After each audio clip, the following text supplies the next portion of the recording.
Amém. Então, dando continuidade, né, a estudos sobre, né, o judaísmo e também a judaização, né, da igreja. Né, a gente viu na semana passada, na quinta-feira, né, pela Escritura, né, como é que se iniciou esses embates, né, porque isso já vem desde, né, do próprio Cristo, né, que teve vários embates, né, né, dentro dessa tradição, né, do judaísmo. A gente vê depois os apóstolos nesses embates, né, aqueles que se convertiam, especialmente, né, dentro dos fariseus, alguns, né, dentro dos fariseus mantinham, né, aquelas tradições ainda bem incrustadas no coração, assim, e aí tentavam impor, né, especialmente aos gentios, né, que guardassem, né, toda aquela tradição e também a própria lei, né, de Moisés, porque havia um aspecto de tradição, mas também havia, né, aspectos da própria lei mesmo, né? E a gente foi vendo, né, vários textos ali em Atos, nas cartas, né, que né, não pertence, né, a nós, né, esse aspecto, né, de guardar a lei de Moisés, né, pelo menos né, em muitos aspectos, especialmente os aspectos cerimoniais, né, dentre outros, né, da lei de Moisés, não, né, é algo que se cumpriu em Cristo, eram tipos que apontavam para Cristo, né, se cumpriu, né, então não há a necessidade, né, de guardarmos, né, por exemplo, dias de festa, sábados, lua nova, comidas, né, também os sacrifícios, né, que se cumpriram em Cristo. Todo aquele, né, aquele esquema de culto vinculado ao templo, né? Então havia toda uma série de normas, né? Um sacerdócio levítico, né? Por meio da família de Arão, né? Tudo isso também, né, foi, né, tinha o seu cumprimento, teve o seu cumprimento em Cristo, né?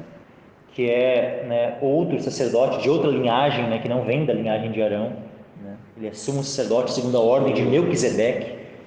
Né, a gente vai vendo vários aspectos assim que, então, em muitos aspectos da lei mosaica, ela era passageira, ela precisava de um aperfeiçoamento, porque ela era apenas em muitos aspectos, um tipo que apontava para uma realidade, e a realidade é Cristo, e a realidade veio.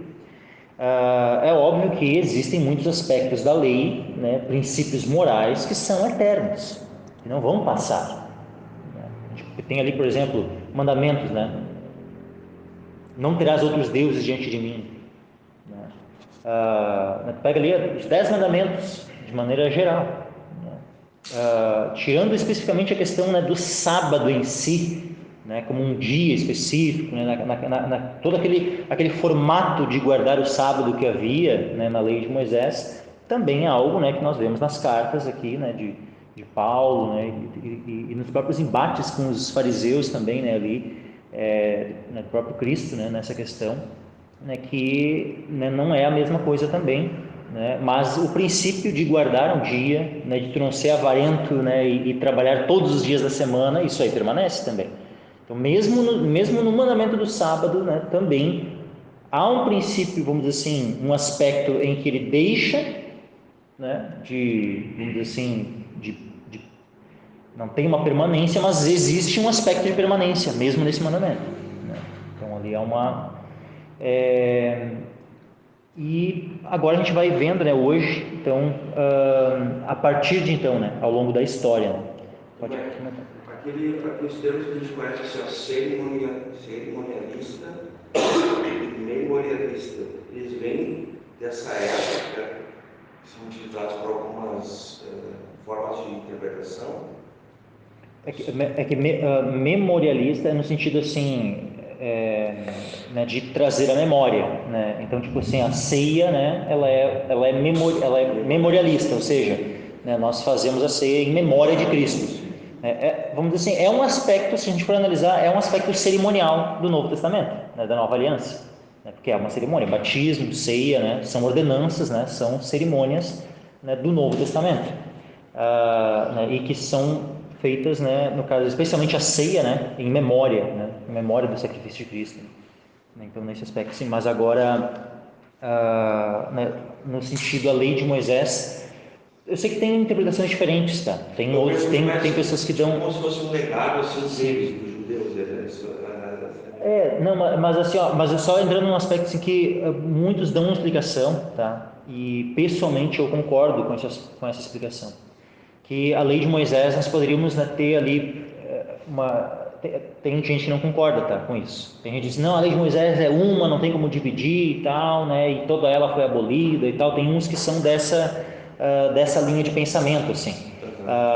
Né, agora, tem muitos que interpretam, e eu, né, interpreto dessa forma, que a lei de Moisés ela tem 3 aspectos: o aspecto cerimonial, o aspecto civil, porque a lei de Moisés ela regia a nação, né? Ela servia para reger a nação como um todo, né? É que nem nós temos as nossas leis, né? Constituição, Código Civil, Código Penal, tudo isso tem na lei, né?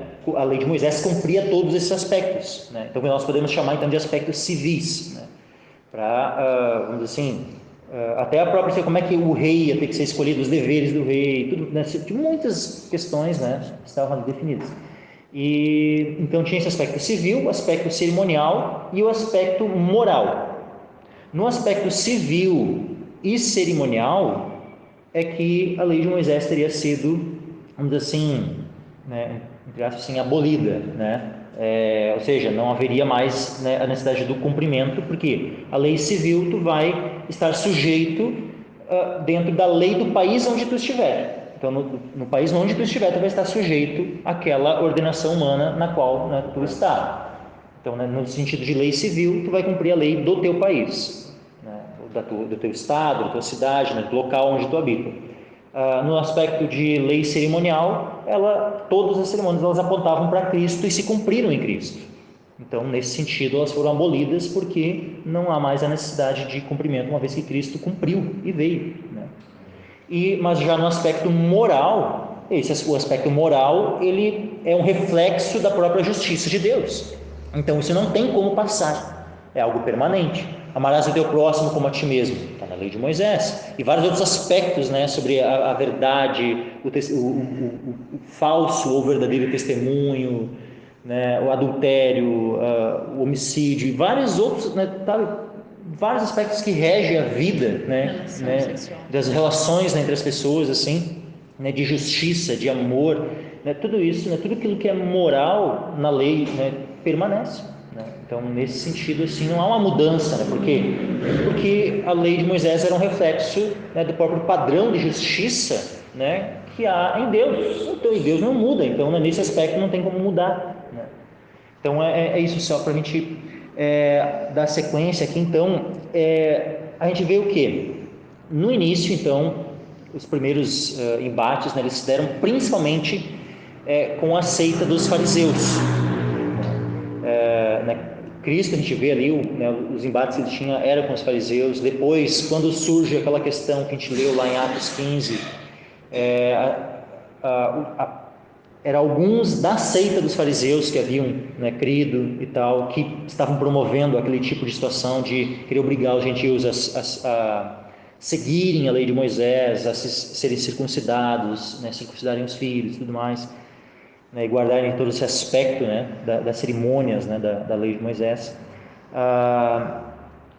E só que posteriormente, né, a gente vai indo, né, já para o, vamos dizer assim, para o 2º século, né, 3º século, a gente vai indo ao longo, né, do tempo, né, na história da igreja, aquela característica mais, né, do fariseu, né, como aquele grupo assim, isso vai meio que se perdendo, especialmente, né, quando no ano 70, né, os judeus são dispersos, né, por causa daquela guerra, né, contra Roma, onde Roma vem, né, destrói, né, a cidade de Jerusalém, destrói o templo. Os judeus são dispersos, né, para as nações. Ali tu já começa a perder esse aspecto né, de luta, de combate assim, com os fariseus especificamente, né? E o próprio judaísmo, a partir de então, após essa dispersão, né, ele começa a ter algumas modificações um pouco mais adiante. né? E alguns desses livros que eu comentei no culto passado, né, Talmud, né, dentre outros, eles começam a ser escritos a partir de então, né? Especialmente o Talmud, assim, ele começa a ser escrito nessa dispersão, né? E tanto que ele é completado, né, lá por volta do ano 500, assim, né? Então, assim, então o próprio judaísmo e outra, o Talmud, olha só, hoje em dia não tem como ser um judeu, né, sem estudar o Talmud, que de fato vai reger, né? Eles não são só da escritura, né, o judaísmo, então eles têm o Talmud como uma tradição escrita, né, deles. Só que o Talmud ele foi escrito, e muito do que tem nele, ele é como que para tentar refutar o cristianismo. Então por isso que é uma resistência muito grande, sabe, dos judeus para com Cristo. Hoje, tu vai lá em Israel, o judeu de maneira, né, geral, assim, seja um judeu liberal, um judeu ortodoxo, um judeu ultra-ortodoxo, né, e outras linhas que tem, porque o judaísmo tem várias linhas, né, diferentes, né, muitos deles, assim, tem até judeu ateu, assim, sabe, tem de tudo, né, só que há quase que um ponto em comum em quase todos eles, que é o de rejeitar a Cristo. Ponto comum de praticamente todo judeu é rejeição a Cristo. Eles aceitam, vamos dizer assim, né, uma convivência com um cristão, né? O cristão está lá, né, no meio deles, né, tanto que sim, Jerusalém lá é uma cidade aberta, os judeus estão ali dele, né, recebe, né, os turistas, né, os cristãos, né, e outros. Mas agora o que eles não aceitam é um judeu se converter ao cristianismo. Então tu pega, por exemplo, esses grupos, por exemplo, de judeus messiânicos. Nós temos um pé atrás com a ideia deles, mas o judeu tem mais ainda, porque eles não consideram, né, esses, digamos assim, os judeus messiânicos como judeus de fato. Eles consideram eles como cristãos e não como judeus. Mas a visão que um judeu hoje tem a respeito de um judeu messiânico, né, ou seja, um judeu que confessa sua fé em Cristo, para eles é quase como se fosse uma espécie de traidor. É algo semelhante a como era lá, é parecido, tá? A visão que o judeu tem hoje, né, a respeito de um judeu messiânico, como lá na época os judeus tinham a respeito de um publicano, a respeito de um, né, ou seja, um samaritano, né, ou seja, é um cara que eles, né, então quando um judeu se converte a Cristo, ele sofre bastante, né, lá. Se nós formos lá em Israel e morarmos lá em Israel, nós somos gentios, né? Nós somos aqui, brasileiros, né, cristãos, a gente vai lá conviver com os judeus numa boa, né? Agora, um deles se converter, aí vai ser complicado. Mas vamos lá. Então no início, né, nos primeiros séculos ali, houve alguns movimentos, tá? Dentre, né, os cristãos, assim, que acabaram, vamos dizer assim, seguindo aquela linha, né, de querer que os gentios fossem circuncidados, guardassem toda a lei de Moisés. E isso havia especialmente dois movimentos, tá? Um que era o chamado dos nazarenos, tá? E outro que era chamado dos ebionitas. Isso. Ambos os movimentos, tá? Eles não eram uniformes, ou seja, não tinha uma só doutrina, assim. Entre os nazarenos, por exemplo, havia aqueles que os nazarenos, só para os irmãos entenderem, tá? Porque no início, né, os próprios discípulos também foram chamados de nazarenos, né? Então, né, a igreja, de maneira geral, assim, todos eles que criam em Cristo, né, a gente vê ali em Atos, por exemplo, que há essa menção, né, dessa nomenclatura, né, como nazarenos. Só que quando a gente vai mais adiante na história, especialmente no segundo século em diante, o termo nazareno ele começa a ser utilizado para nomear um movimento diferente. Não mais os cristãos como um todo, né, são reconhecidos como nazarenos, mas um grupo de judeus que criam em Jesus, mas que queriam, né, manter toda a tradição judaica. Então esse grupo era chamado de nazareno. O que acontece? Dentro desse grupo havia diferenças. Havia aquele grupo então, né, de nazarenos, ou seja, de judeus, né, que se converteram a Cristo, que eles queriam seguir as tradições e tal, continuar circuncidando os filhos, continuar, né, seguindo todo, né, o sistema ali da lei de Moisés e tal, mas eles aceitavam, né, os gentios né, como cristãos e não queriam obrigar os gentios a serem circuncidados, mas também tinha os nazarenos, né, que digamos assim, queriam obrigar, né, que os gentios fossem circuncidados. Então havia, né, entre os nazarenos, né, essa diferença ali. Mas também tem um outro grupo que são os ebionitas. E aí, entre os ebionitas, a gente já tem uma maioria, né, já distinta. Tá? Os ebionitas, para os irmãos entender, os ebionitas, tá? Vem do termo ebion, que é pobre. Tá? Então, os ebionitas seriam como que, né, os pobres. Né? Por quê? Porque eles faziam uma espécie de voto de pobreza. Né? Ou seja, eles disseram que, pelo menos aquilo que eles afirmavam a respeito de si próprios, tá? É que a origem deles teria sido, né, lá em Atos, né, quando né, a gente vê ali a descrição, né, de que os irmãos estavam vendendo, né, os seus bens, né, suas terras, né, os seus bens e tal, e depositando aos pés dos apóstolos. Daí eles dizem assim, né, nós temos a nossa origem lá, né, e tal. Se é verdade ou não, né, era a palavra que eles falavam a respeito de si próprios. Né?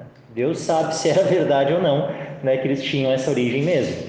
Mas, né, então eles diziam que eles tinham vendido tudo, né, e tal. Então eles viviam, sabe, de maneira muito simples, né, em pobreza, né. E da onde qual é a origem? Essa palavra ebionitas? Pobre. Não, origem, não, eu não lembro agora, eu não lembro agora se é um termo, eu acho que é um termo hebraico, se eu não me engano. Se eu não me engano, vem do termo, né, pobre em hebraico, até onde eu sei. E aí eles então, né, tinham aquela coisa assim, né, de por exemplo, quando Jesus, por exemplo, né, ele fala, né, sobre vender, né, os bens, né, e dar aos pobres e tal, né, então eles né, diziam, a gente é que cumpre a risca, né, os mandamentos de Cristo e tal, né, e então eles, né, se consideravam assim, e eles seguiam a lei de Moisés, né, continuavam a circuncisão, né, e tudo ali. E os ebionitas, eles já tinham mais essa coisa de que o gentio que se convertesse a Cristo teria que né, seguir a lei de Moisés. Então, mais do que os nazarenos, né, os ebionitas, eles eram, né, judaizantes, assim, eles, né, queriam que os gentios né, guardassem a lei de Moisés, né, e fossem circuncidados. Mas a gente vê alguns problemas, tá? Também entre os nazarenos e especialmente entre os ebionitas, que é a visão sobre Cristo, a cristologia deles. A gente vai ver assim que, por exemplo, né, principalmente, vamos agora falar dos ebionitas, tá? Os ebionitas, eles tinham uma heresia a respeito de Cristo, né, de que Cristo não era Deus, que era apenas um homem. E não apenas isso, havia alguns, né, porque também o movimento ebionita ele não era uniforme, então às vezes havia, né, mais de uma linha, tá? Né, mas uma das linhas, assim, então defendia que né, Cristo, eles rejeitavam o nascimento virginal, tá? Os ebionitas, eles rejeitavam o nascimento virginal, rejeitavam as cartas de Paulo. Eles diziam que Paulo era um apóstata, e aí eles liam o Antigo Testamento em hebraico, eles utilizavam um evangelho que estava lá, eu não sei se era um evangelho em aramaico ou em hebraico mesmo, né? Mas era um evangelho diferente. Não, eles não usavam esses 4 evangelhos que nós temos em grego. Então eles não usavam textos em grego, eles só usavam, né, textos em hebraico lá e tal, rejeitavam, né, os ensinos de Paulo, tudo, e rejeitavam a divindade de Cristo. Dizem que Jesus era filho de José com Maria, mas tinham ele como Messias. Mas assim, uma doutrina completamente, né, distinta. Então eles tinham esse aspecto, né, judaizante assim. A gente vai indo ao longo da história, né? Então a gente vê, por exemplo, na Igreja Católica, né, que a Igreja Católica ela assimilou alguns aspectos judaicos, né? Então a Igreja Católica ela é judaizante já em si, né? A estrutura dela, né, é judaizante. Se a gente for analisar o Papa, por exemplo, ele é uma espécie de sumo sacerdote. Por quê? Porque nós temos a Igreja Católica, ela tem o que eles chamam de clero, né? Tem o laicato, né, que são os leigos, né, ou seja, vamos dizer, o povão, e tem o clero, né? E o clero, então, ele tem ali as freiras, os frades, o padre, né? E vai indo, né? Bispo, cardeal, né? Até chegar no Papa, né? E nesse sistema, né, os padres, bispos e tal, eles são o quê? Eles são sacerdotes. E para a Igreja Católica não existe sacerdócio universal dos crentes, né? Porque nós, né, o que nós entendemos? Que em Cristo todos nós fomos constituídos reis e sacerdotes. Então, se nós temos um cristão, nós temos aí um sacerdote. Seja homem, seja mulher, né, independente, todos são sacerdotes em Cristo. Agora, para a Igreja Católica, não. Sacerdote é só aquele que é membro do clero, aquele que faz parte do clero, ou seja, um padre, um bispo, né, o cardeal, o papa, esses são sacerdotes. Os leigos não são sacerdotes, né? Então eles têm, então isso, né, vem da onde?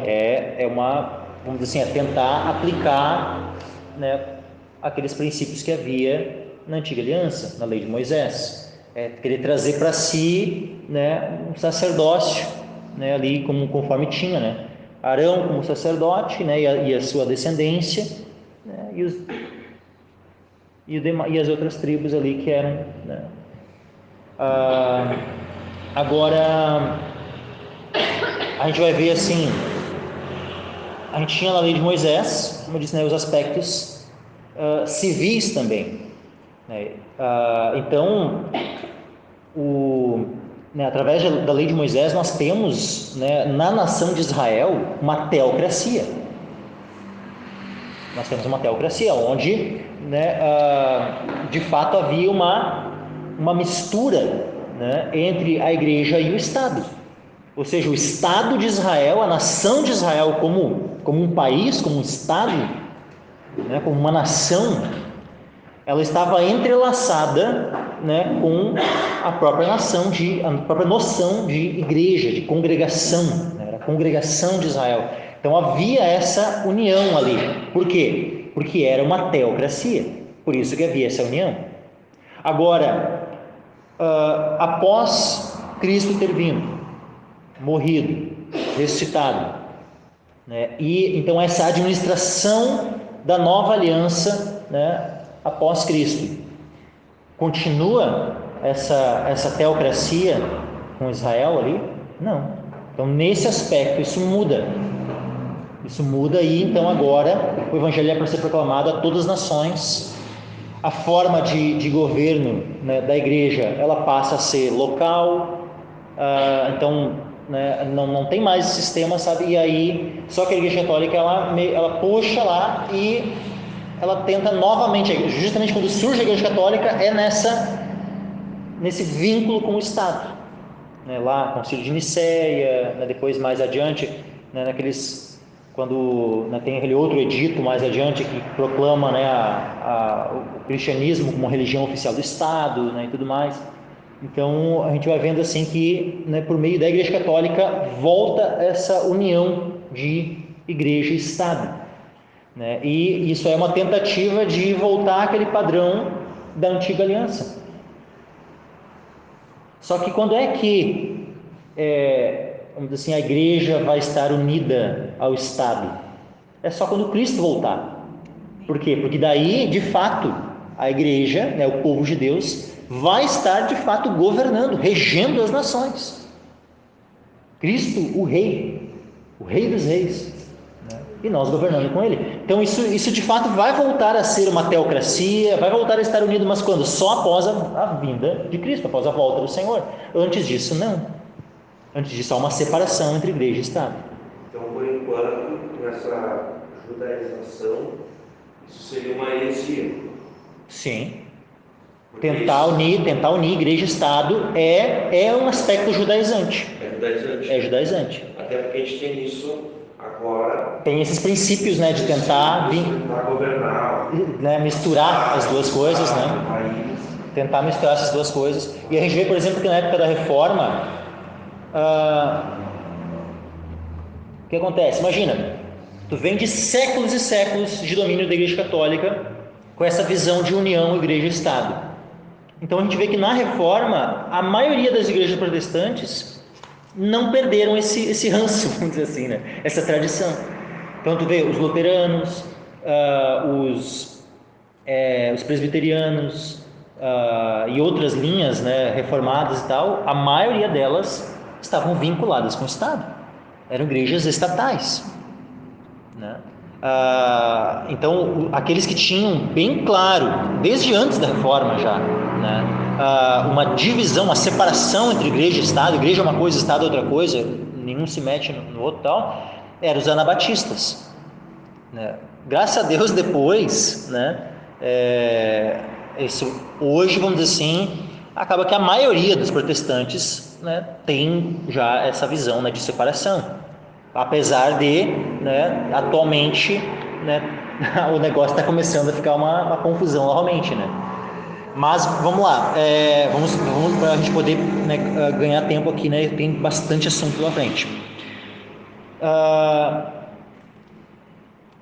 Então, eu não vou adentrar mais muito, né, no aspecto da Igreja Católica, tá? Porque a gente tem, né, a gente poderia abordar muita coisa, né? A própria ideia de missa, né? O que é a missa? A missa é um sacrifício.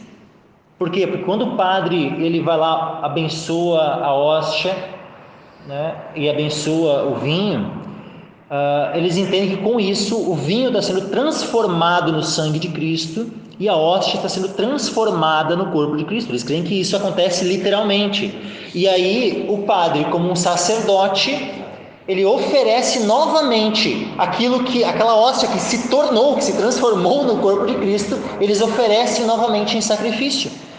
Então, assim, isso que eu estou falando não é uma coisa assim, que o católico ele vai achando, não é isso que a gente... Não, eles dizem, é isso mesmo, a missa é sacrifício. Eles chegam a dizer assim, a Igreja Católica ela chega a ter anátemas, ou seja, maldições para aqueles que negam que a missa é sacrifício. Para aqueles que negam o sacrifício da missa, ou seja, como nós negamos, a ceia não é um sacrifício, né? Para a Igreja Católica nós somos amaldiçoados, né? Por quê? Porque para eles a Eucaristia ali, a Santa Ceia e tal, ela é um sacrifício. O padre está como um sacerdote oferecendo Cristo em sacrifício novamente, pelos vivos e pelos mortos. Não é nem só pelos vivos, é pelos mortos também. Então para ver, o negócio nível de heresia hard, né? Então é que existem as missas assim de 7º dia, de um mês, tal, né? Que é exatamente. Memória e para é missa, porque o ponto central da missa é o oferecimento, né, do corpo de Cristo em sacrifício, renovando, né, o sacrifício de Cristo e tal. Bom, aí, vamos lá, a gente tem após isso, né? Eu não vou conseguir abordar todos os movimentos, né? São muitas, né, situações, né, distintas assim, né? A gente tem, por exemplo, né, características também, vamos dizer assim, de certo modo a gente pode entender como judaizante, alguns movimentos heréticos, né, que surgem e que começa a virar uma coisa meio fantasiosa, né? Por exemplo, de que o local onde a pessoa está, né, onde a seita, vamos dizer assim, estabeleceu, que ali é a Jerusalém, né, ou a Nova Jerusalém e tal, e chega a ter grupos, né, que defendiam que lá, a Jerusalém onde Cristo tinha sido crucificado e tal, é um outro local que não é lá em Israel. Chega a ter umas pessoas assim, com umas viagens assim, bem... que tu olha assim, da onde é que os caras tiram isso? Por exemplo, tem grupos, tá, que surgiram há uns 200 anos atrás, tá, que é o movimento anglo-israelita, tá? Anglo, né, de anglicano, de anglo, no caso assim, ó, anglo-saxão, né, ou seja, lá da origem na Inglaterra, né? Por que movimento anglo-israelita? Porque eles entendiam que, vamos lá, que Israel tinha sido dividido, né? Judá no sul, Israel no norte, as 10 tribos no norte e as 2 tribos, né, Benjamim e Judá no sul. Depois foram para o cativeiro, né, primeiro no cativeiro assírio, as 10 tribos do norte. E Judá foi só quase, né, 150 anos depois, mais ou menos, né, que Judá foi em cativeiro daí na época do Império Babilônico. E aí eles dizem, né, o pessoal desse movimento anglo-israelita, eles dizem que as 10 tribos teriam sido dispersas e já não teriam mais como ser identificadas, né? Só que na verdade não é que elas teriam sido completamente dispersas, elas teriam migrado para Grã-Bretanha. E aí que o império lá da Inglaterra, lá da Grã-Bretanha, é que seria, né, digamos assim, Israel, porque, né, as 10 tribos teriam, né, se mudado para lá, né, e que eles seriam então os descendentes, né, e tal, né, então teria, né, os judeus, que seriam descendentes da tribo de Judá, e os ingleses, né, que seriam os descendentes das 10 tribos. Olha isso, né? E chega daí alguns desse movimento, isso eu estou falando aqui de coisas de 150 anos atrás. Alguns desse movimento chegavam a dizer que a pedra aonde lá os reis da Inglaterra são coroados, lá tem um local lá que tem uma pedra onde eles são, né, coroados, tal, que aquela pedra lá era a pedra aonde Jacó, lá em Betel, onde Jacó tinha usado de travesseiro e tal, né, e que na verdade lá é Betel e que Jerusalém era não sei aonde, tal, ou seja, eles colocam as cidades que tinha ali em Israel e tal. Eles colocam praticamente que Israel, na verdade, era na Inglaterra. Sabe? Eu daí fico assim... Como é que pode eles viajarem tanto, né? É uma coisa assim, completamente sem cabimento, mas que... Mas eles Sim. E aí, e por isso sabe, um movimento anglo-israelita, e aí se puxa, né, uma espécie de nacionalismo, né, aquela coisa, né, de né, da raça, então nós somos os verdadeiros israelitas e tal, e aí acaba que tem muita gente que foi nessa, né, desse povo. Por isso que é anglo. Isso, só que, olha só, esses princípios, tá, eles não é porque houve esse movimento anglo-israelita que os princípios por trás disso não estão sempre aparecendo, né, volta e meia em algum lugar. A gente vê, por exemplo, lá na Alemanha, na época na época da Reforma, né, quando eu mencionei antes, por exemplo, sobre os anabatistas, tá? Os anabatistas não eram um grupo uniforme. Havia vários anabatistas que eram, né, fiéis à Escritura, mas havia alguns grupos anabatistas que viajavam feio, né? E aí, por exemplo, teve um grupo lá em Münster, na Alemanha, que como é que era o nome? Não lembro agora o nome do líder lá daquele movimento, mas ele tomou uma cidade, né, se rebelou lá, né, teve uma guerra, né, nisso ali, ele se rebelou, tomou uma cidade, e daí ele definiu que aquela cidade lá agora era a Nova Jerusalém, e que seria, né, instituído, né, o reino de Cristo na terra por meio daquela cidade e tal, né, uma viagem assim. Aí depois a gente vê isso, né, aparecendo novamente, né? Os Mormons tinham isso, né, lá, né, da cidade deles, lá que era Nova Jerusalém, não sei o que, né? Sabe, tu vê assim várias, né, situações. Né, para os testemunhos de Jeová, a gente pode dizer que a Nova Jerusalém é o Brooklyn, porque é onde, porque de fato, porque assim, ó, porque eles creem que Jesus já voltou. Olha isso. A gente já tratou sobre os testemunhos de Jeová aqui, né? Mas eles creem que Jesus já voltou e que ele governa o mundo de maneira espiritual a partir do Brooklyn, onde está a sede da sociedade Torre de Vigia. Olha a viagem. Porque, né? Então é a Nova Jerusalém ali, né?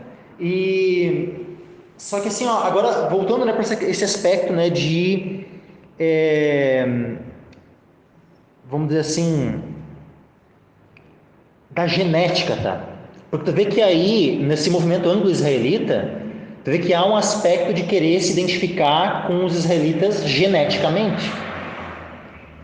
Tu vê que, na verdade, isso aí é um problema, é um fermento, né, que ele já vem desde lá da época, né, João Batista combatia isso já. Por que ele dizia assim, né, para os fariseus, escribas lá, os sacerdotes estavam vindo, né, até ele, né, dizia: raça de víboras, quem vos ensinou a fugir da ira vindoura?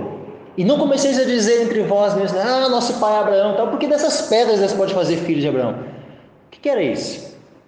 Eles estavam, né, se julgando, né, como os salvos, porque eram geneticamente filhos de Abraão. Jesus, quando chama aqueles judeus, né, conforme o Ninho, né, trouxe ali aquele dia na pregação sobre filhos do diabo, né, e filhos de Deus e tal, essa é a diferença. Quando ele chama aqueles judeus de filhos do diabo, ele trouxe o mesmo argumento. Jesus refutou esse argumento de que eles eram: nós somos filhos de Abraão, filhos de Abraão e tal. Não, peraí, vocês são filhos do diabo. Se vocês fosseis filhos de Abraão, vocês fariam as obras de Abraão. Então, né, ou seja, essa coisa de achar que pela genética, por ser filho de Abraão, por ser descendente de Abraão, aí é que eu sou salvo, aí eu estou garantido, e são salvos aqueles que geneticamente são filhos de Abraão, isso aí já é uma heresia, já é um fermento desde, né, que já foi combatido por João Batista, por Cristo, pelos apóstolos, porque Paulo, em Romanos, o que ele faz? Ele também combate essa mesma noção errada, de que só por ser judeu eu estou garantido.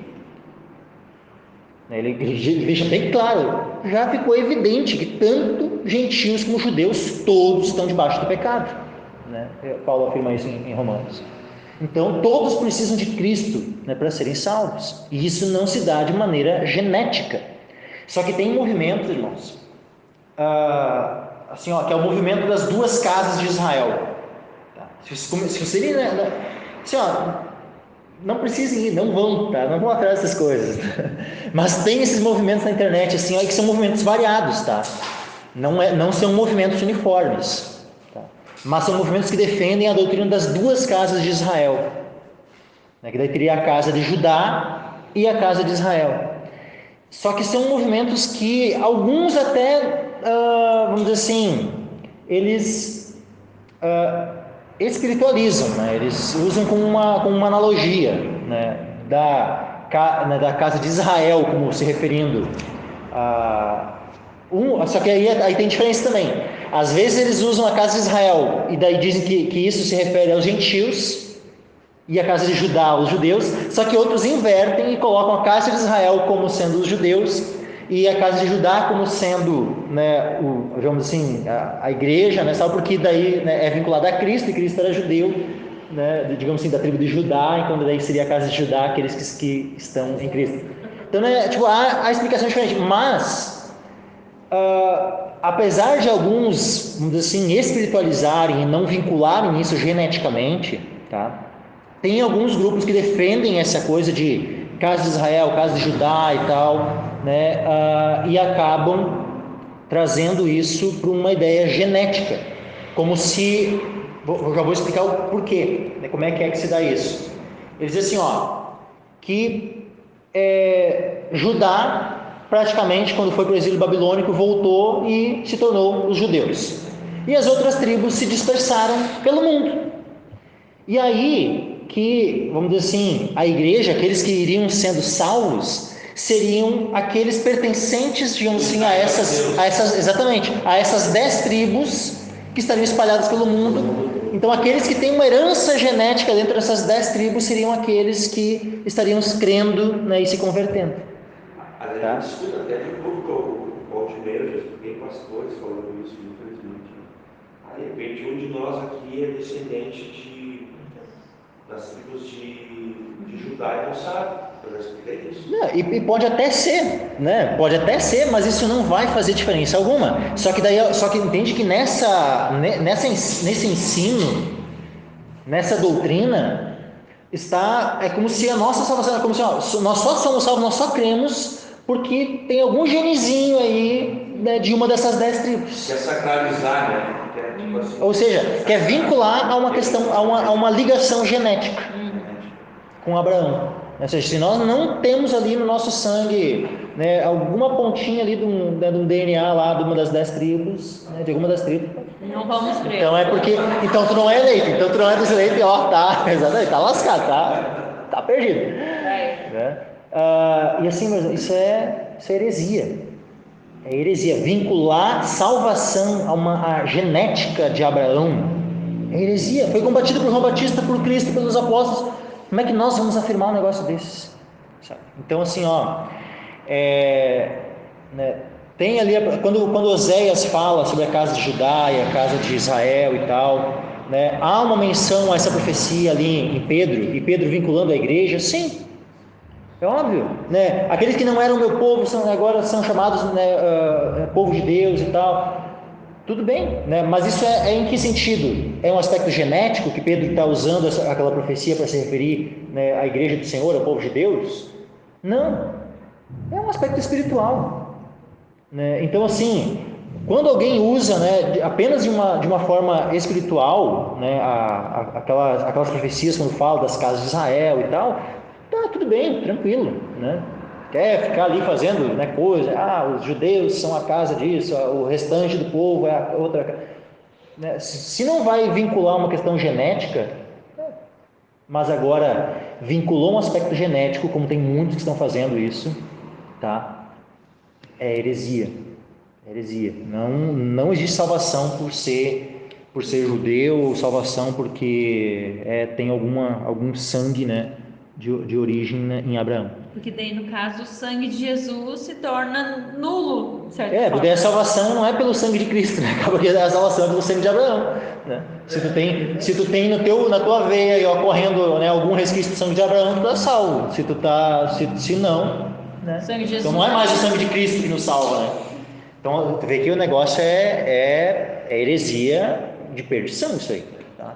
Aquela heresia, ou aquela tese do desmaio, né? Jesus teria desmaiado, não morrido. Isso é judaizante. É uma linha judaica que aqueles do Sinédrio, eles tinham toda aquela conspiração, né, contra. É o que João está enfrentando ali no pré-gnosticismo, ela advém daquela época ali, no primeiro e no segundo século.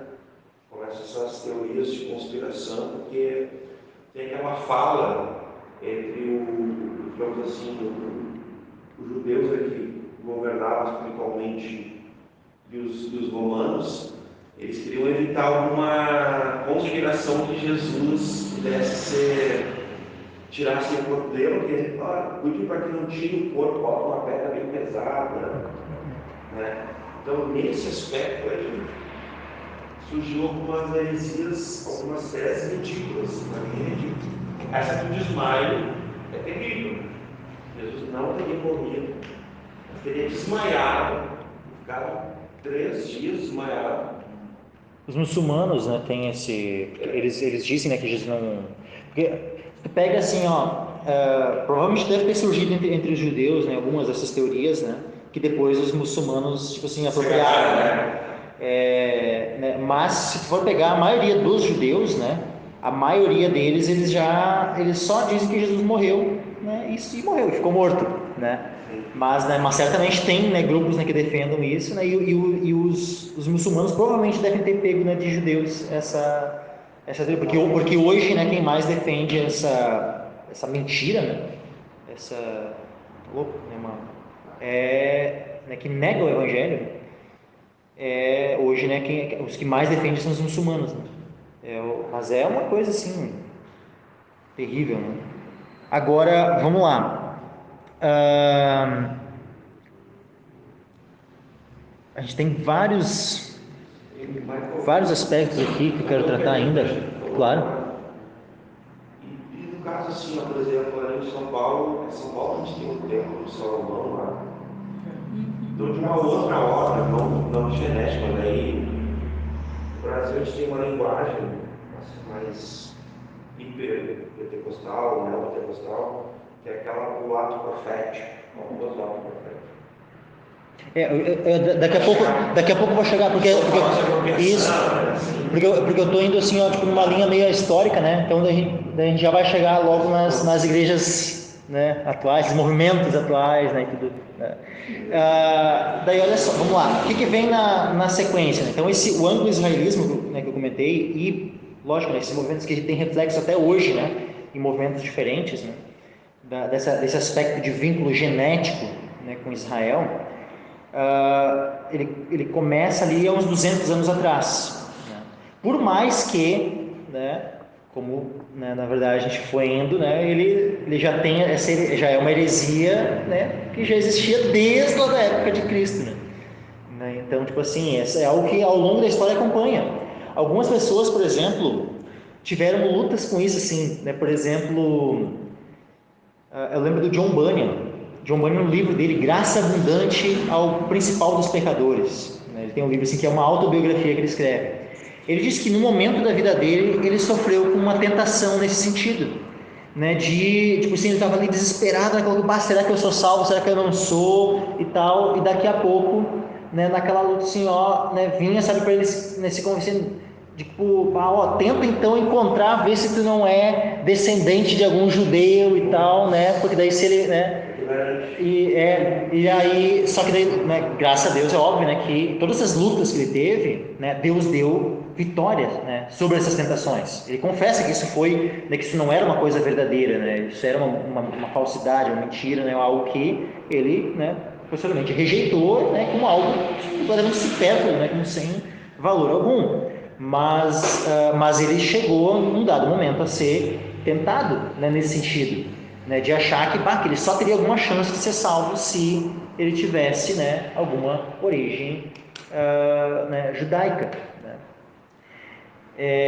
Então a gente vê que isso, né, se dá ao longo da história, assim, e até hoje, então, né, tem esses movimentos, né, que tentam criar algum vínculo. Né? Tem uma outra questão também, né, que está ligada a uma questão genética, tá? Que ela não sei, eu posso dizer, quem sabe, que ela seja até um pouco pior, tá? Que ela seja um pouco pior, porque daí vem de uma fábula judaica, tá? Lá sobre o início, né? Sobre a criação, a queda, né? Que existe uma fábula judaica, tá? Completamente herética, completamente assim, ó, terrível, né? Que identifica uma mulher, né, que teria sido criada antes de Eva, né, que eles chamam de Lilith, né? Então essa história aí, ó, quando alguém vem até vocês falando de Lilith e tal, assim, ó, rejeita na hora, que é furada, que é mentira, é só uma fábula judaica que não tem que dar ouvidos, tá?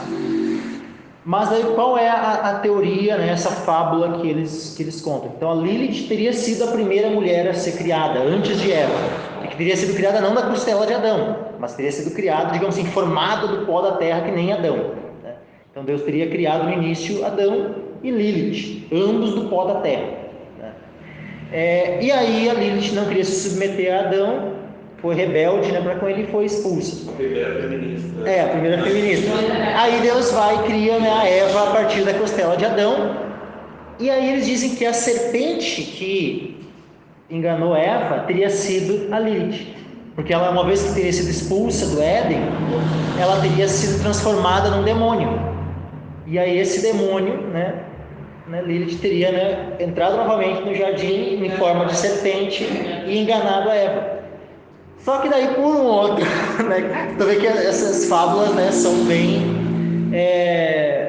tipo assim, nunca encaixa as coisas. Daí tem uma outra fábula, vamos botar, que é uma outra fábula, tá? Também heresia, também, que tem que ser completamente rejeitada, que é a de que a serpente, quando Eva, foi enganada, ali, que não foi que o comer do fruto da árvore do conhecimento do bem e do mal não teria sido simplesmente pegar, estender a mão, pegar o fruto e comer e dar para o marido e comer.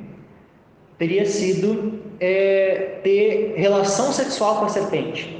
E aí eles dizem que Caim seria filho genético, digamos assim, da serpente, de Satanás, enquanto que daí o Abel era, filho de Adão. E aí eles dizem que por isso que tinha a linhagem, o Caim era de Satanás, era filho do diabo, e o Abel era, vamos dizer assim, filho de Deus, ou era, vamos dizer assim, que o Abel era filho de Adão, enquanto o Caim era filho da serpente, era um filho do diabo. Isso o quê? Geneticamente. Tá? E aí eles dizem que dentro dessa teoria, dessa heresia, que também é uma heresia de perdição, tá? Quem acredita dessa forma, que a queda ocorreu dessa forma, não é alguém salvo. Tá?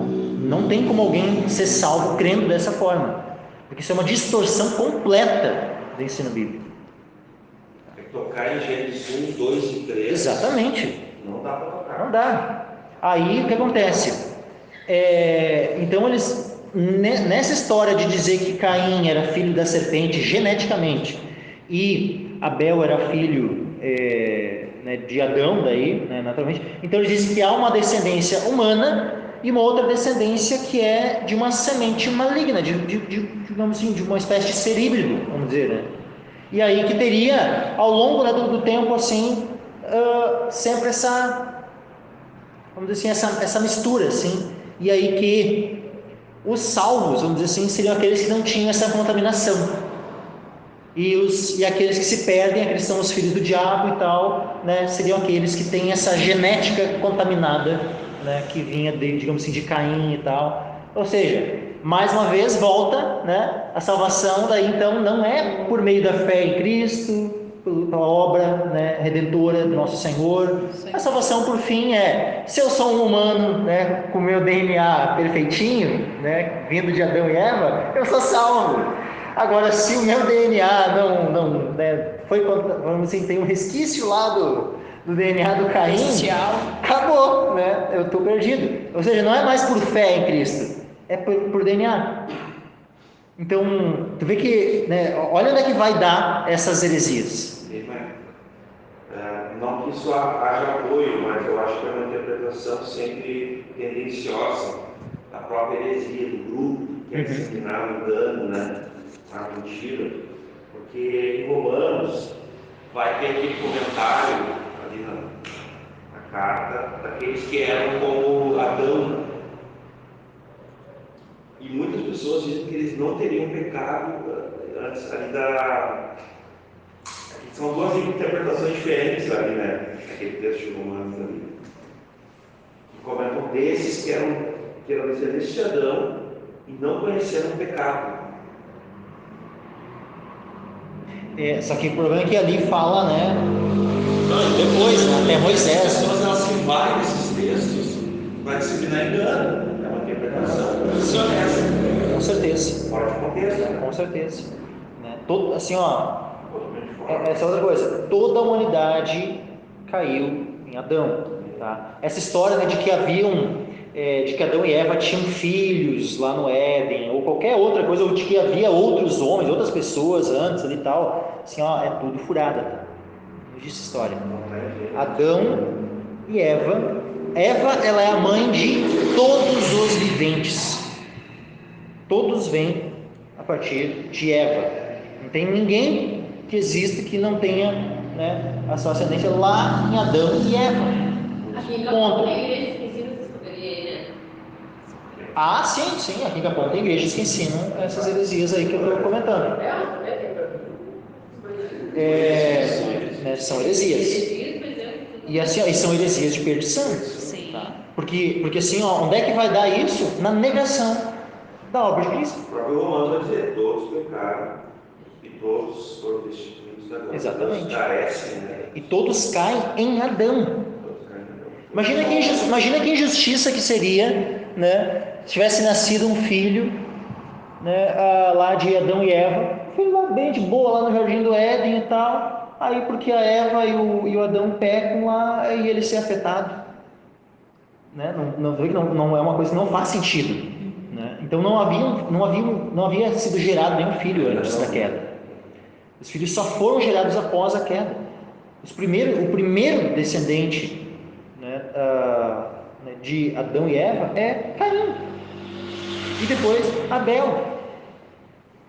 Ali começa os primeiros a ser gerados. Não teve gerações antes deles.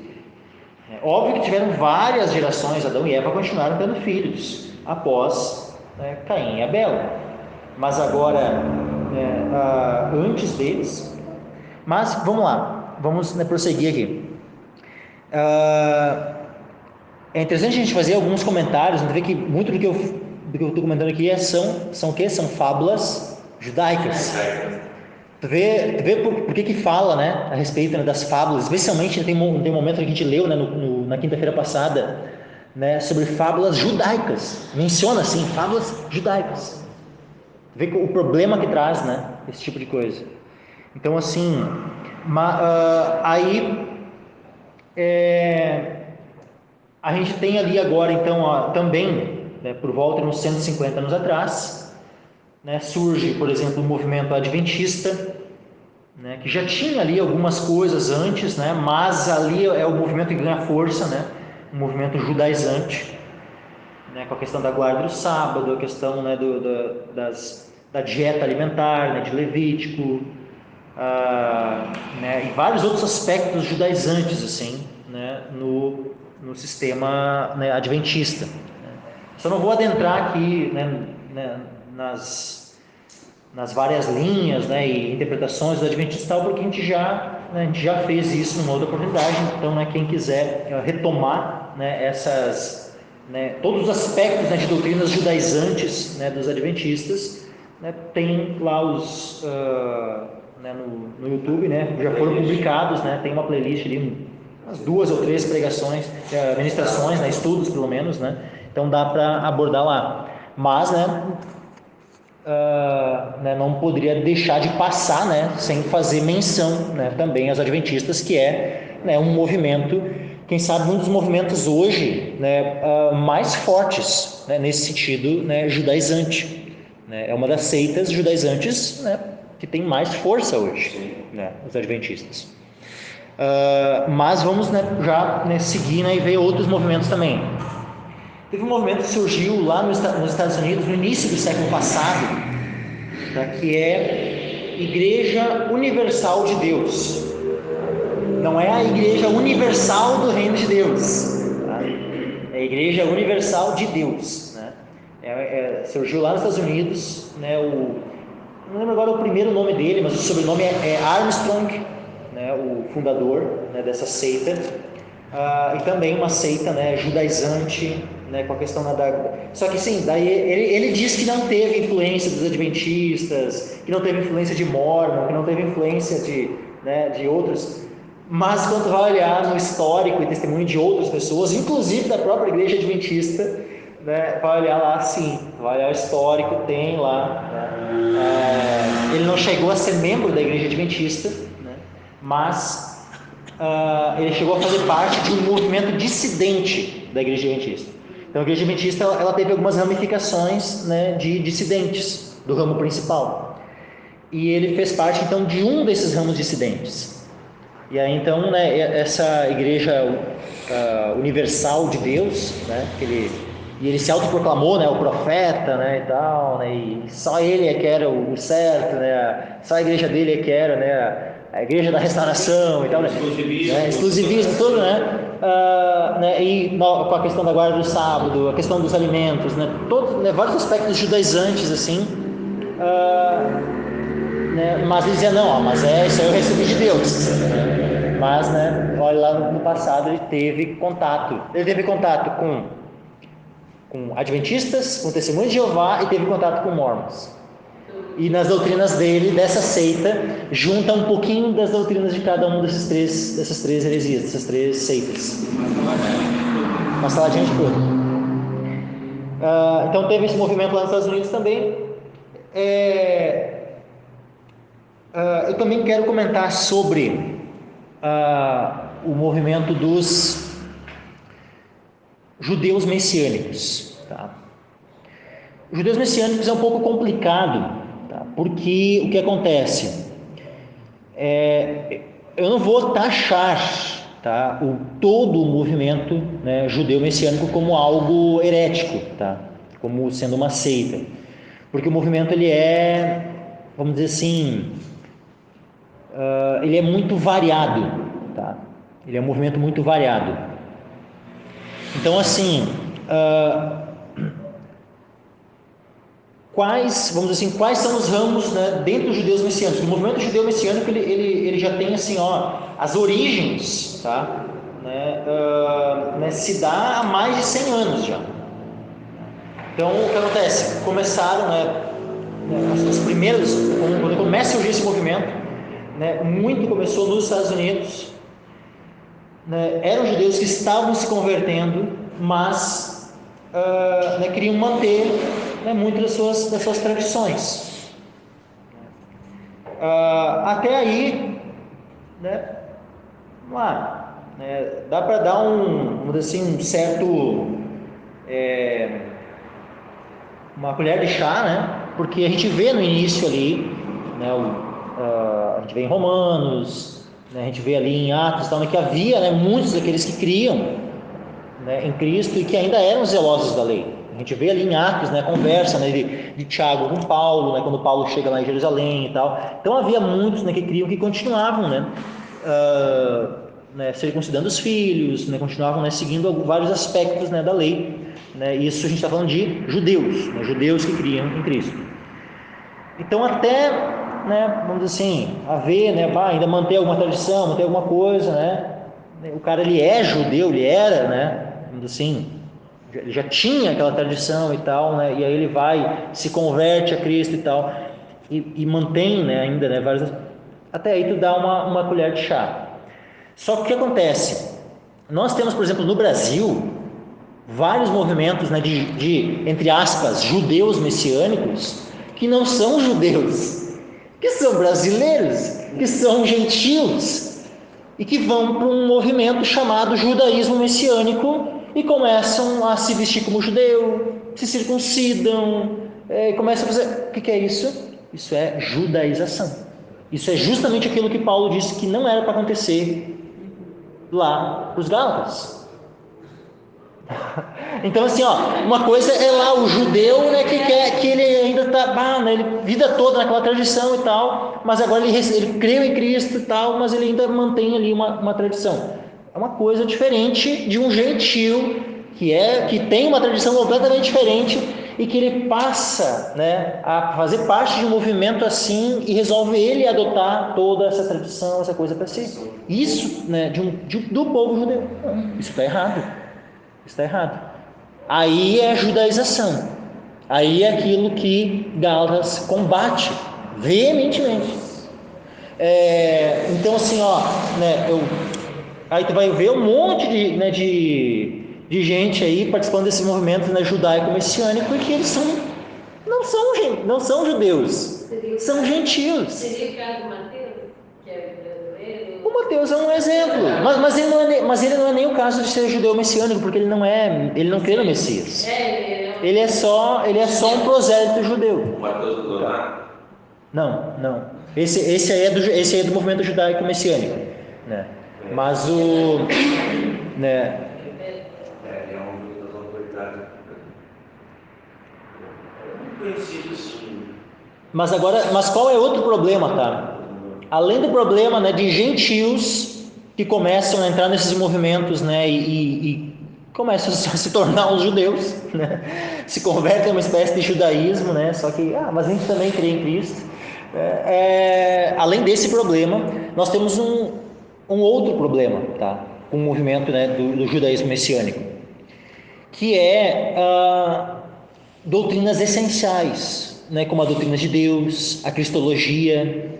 E nós temos muitos movimentos de judaísmo messiânico que eles não creem na divindade de Cristo, ou às vezes creem na divindade de Cristo, tá? Eles são que nem os ebionitas. Tem muitos judeus messiânicos que eles creem que Jesus era descendente de Maria e José, que não tinha uma pré-existência, né, divina, né, como Deus eterno, né, que foi concebido, né, de maneira virginal, né, no ventre de Maria, pelo Espírito Santo. Tem judeus messiânicos que não creem nisso, que negam essas verdades.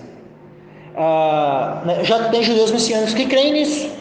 Tem então algumas linhas, né, de judaísmo messiânico que creem no nascimento virginal, que creem na divindade de Cristo.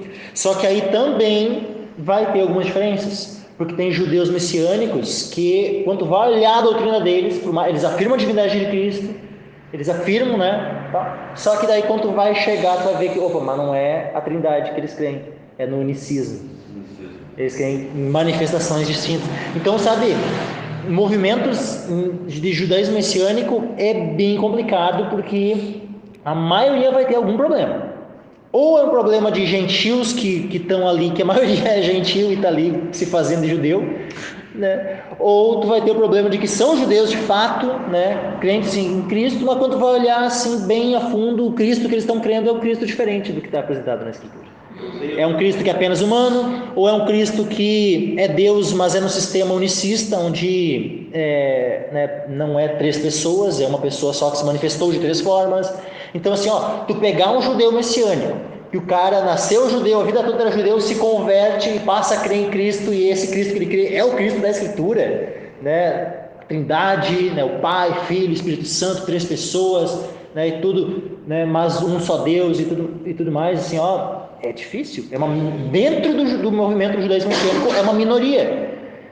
Então, assim, tu tem uma minoria dentro do judaísmo messiânico que tu poderia, né, digamos assim, dar a colher de chá e dizer assim, são salvos. São, né, vamos assim, não vamos taxar de hereges, né? Mas a maioria do judaísmo messiânico a gente não tem. Martelo está batido. Por causa de vários outros aspectos, né, são hereges. Então, tipo assim, da mesma forma como nós não podemos chamar os adventistas de irmãos, nós também não podemos chamar os judeus messiânicos de irmãos. Pelo menos na sua grande maioria, não. Porque assim, a questão é que há alguns, né, o cara vai lá, né, Jesus, se a fé dele, ele creu em Cristo, ele se converteu ao Senhor, tal, sabe, eu não posso simplesmente taxar todos, né, porque senão daqui a pouco eu estou taxando homens, né, lá do piedosos e tal, como havia lá no início, né, no primeiro século. Sim. E taxando eles de hereges também, né? Então eu não posso, né, fazer isso, tipo, mas é complicado. Eu digo que infelizmente é uma minoria, especialmente no Brasil, né? Mas tem um movimento lá em Israel, né, de judeus messiânicos lá. São homens, né, que se convertem, eles estão lá, eles, né, vida toda foram criados como judeus e tal, se convertem, né, a Cristo e tudo. Então, sabe, tu tem uma coisa um pouco bem delicada, tá? Mas eu não vou ficar me alongando muito, né, na questão do judaísmo messiânico, porque a gente vai ter outras linhas aqui para tratar, né? Agora eu quero começar a entrar mais, né, nas igrejas evangélicas, né, e a influência do judaísmo, né, ou seja, nessa judaização, né, das igrejas evangélicas, né? Então, o que acontece? Bom, tem movimentos, tá, judaizantes, né, que a gente vê, né, aspectos, né, como dizendo que tem que se circuncidar, já sabe, judaização, tem que ser rejeitado. Questão da guarda do sábado é judaizante. Então, esses movimentos né? Ah, mas é guarda de sábado, sábado é obrigatório, e aí não guarda o sábado, está desobedecendo e tal, e vai para o inferno e tal. Tem vários movimentos que não são adventistas, mas às vezes, né, você vai olhar, em algum dia já foi, né? E que tem aquela questão da guarda do sábado. Pode ver, sempre, né, em alguma cidade tem alguma seitazinha ali que não tem nome, que se reúne em casas, né? Aqui em Capão eu já tive que lidar com esse tipo de gente. Tinha um falso profeta, um falso mestre aí aqui em Capão, que eles, né, uma vez estavam tentando cooptar, né, alguns irmãos que eram do grupo caseiro que nós liderávamos. E era um movimento que eles não tinham nenhum nome, eles eram contra, né, denominações e tal. E aí defendiam, né, que não podia comer carne de porco, que não podia comer, né, nada disso, que tinha que guardar o sábado, que tinha isso e aquilo e tal, né? Vai olhar assim, aí quando vai olhar lá atrás, teve, tipo assim, anos, tinha estado na igreja adventista. Né? Mas depois resolveu formar o próprio movimento herético, resolveu formar a própria seita, né? Então, assim, tem esses movimentos, né? E em vários lugares vai ter, né, esse pessoal que resolve, né, começar a se reunir sozinho ali, dizendo que não, né, só estou seguindo a Bíblia e tal, né, e são judaizantes. Daqui a pouco estão querendo se circuncidar, estão querendo guardar sábado, estão querendo, né, fazer tudo, né, praticamente se tornar um judeu. Uma coisa assim, que acontece, o problema da judaização é o seguinte, é que o movimento ele é inverso, tá? O que Gálatas nos apresenta? A lei é um tutor que nos conduz a Cristo. Só que nos movimentos judaizantes é o oposto. Eles ensinam que Cristo, olha só, Cristo não veio para abolir a lei, ele veio para cumprir e tal, e aí eles dizem que Cristo é aquele que nos conduz para a Torá, que ele nos conduz de volta, né, à lei, né, e tal. Ou seja, Jesus é o tutor que nos conduz à lei, né? Então, sabe, se for pegar a maioria dos movimentos judaizantes, o cerne do que está por trás é esse: Cristo é apenas um artifício para nos conduzir à lei. Enquanto que no Evangelho, a lei é que é o tutor que nos conduz a Cristo, porque a lei mostra o nosso pecado, a lei mostra, sabe, né, vários aspectos da nossa necessidade de Cristo, e ela própria também testifica de Cristo, e aí então ela nos conduz a Cristo. Então, sabe, são movimentos distintos. O judaísmo, ou a judaização, ela, de Cristo para a lei, enquanto que o Evangelho é da lei para Cristo. Pode ir? É muito importante, sempre que a gente toca nesses assuntos, falar a importância da lei. Embora nós, às vezes, numa fala mais romantizada, assim, mas eu vivo pela graça, né? Eu não preciso mais da lei. Aí a pessoa parece que pode viver, né, como bem quiser, assim, não existe mais parâmetros morais, mais parâmetros, né, aqui. É lógico que é um equilíbrio, porque a lei ela permanece como perfeita, tá? Então, as duas coisas, né? Se tu se considera a lei, tu não vive na graça. Mas se tu vive na graça, o próprio Espírito em ti, ele te agracia, te capacita para que tu consiga viver em obediência à lei de Deus. E eu, por mim mesmo, não consigo obedecer a lei. Eu vou transgredir, eu sou corrupto, mas o Espírito de Deus em mim consegue.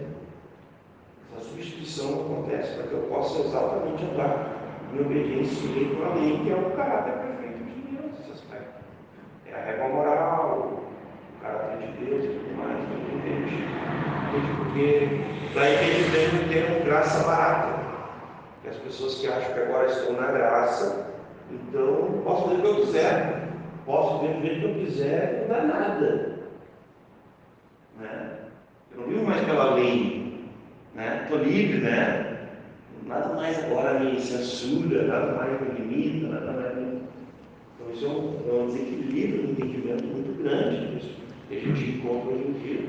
Olha só, Deixa eu só ler um texto aqui para que ele se encaixa bem nesse aspecto, né? Que é 1 Coríntios, quando Paulo ele fala assim, ó.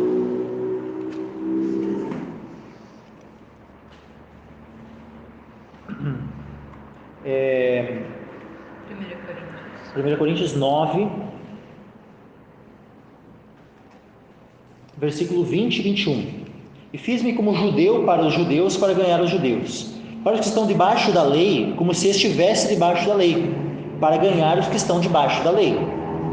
Para os que estão sem lei, como se estivesse sem lei. Aí ele abre parênteses. Não estando sem lei para com Deus, mas debaixo da lei de Cristo, para ganhar os que estão sem lei. Então percebam que Paulo estava sem lei? Não.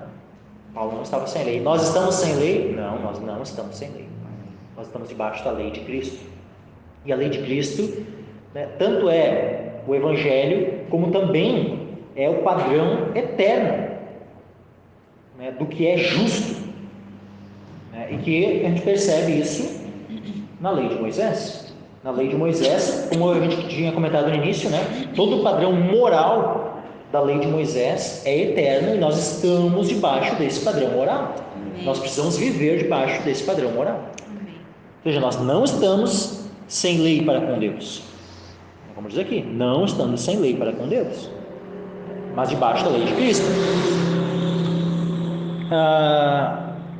Bom, continuando então, agora, vamos lá. Agora a gente vai abordar de maneira mais, né, específica a judaização das igrejas evangélicas. Tá? Quando existe, né, alguma forma, alguma tentativa, né, de se justificar pela lei, né, pelas obras da lei, de alcançar alguma justiça própria, né, vinculando isso à salvação, né, por meio da lei, né, isso é judaização, né, isso é legalismo.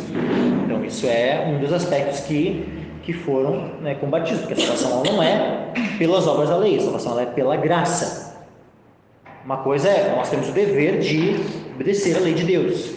Outra coisa é vincular a nossa salvação com o mérito da nossa obediência à lei.